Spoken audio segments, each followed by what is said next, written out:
Welcome to Penrose Learning, where we make understanding easy.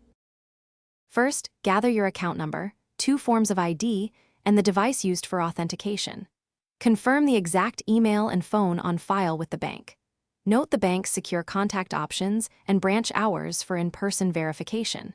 Prepare a backup payment method to update autopay and recurring charges. Find any physical authentication tokens or cards and keep them accessible. Make sure you can receive SMS or authenticator codes during the process. Call the bank using the secure phone number listed on statements and request password cancellation.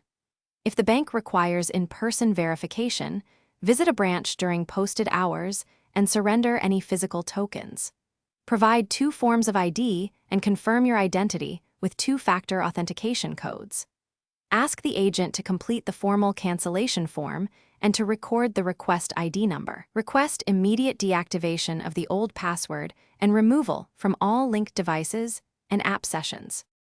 After cancellation, obtain the request ID and an email confirmation for your records.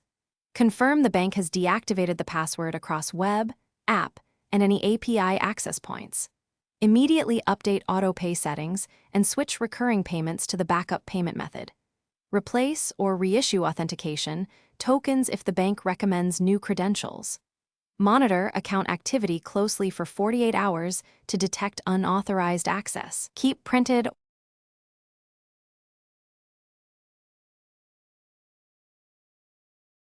Thanks for watching. If this was helpful, leave a like and consider subscribing. See you next time.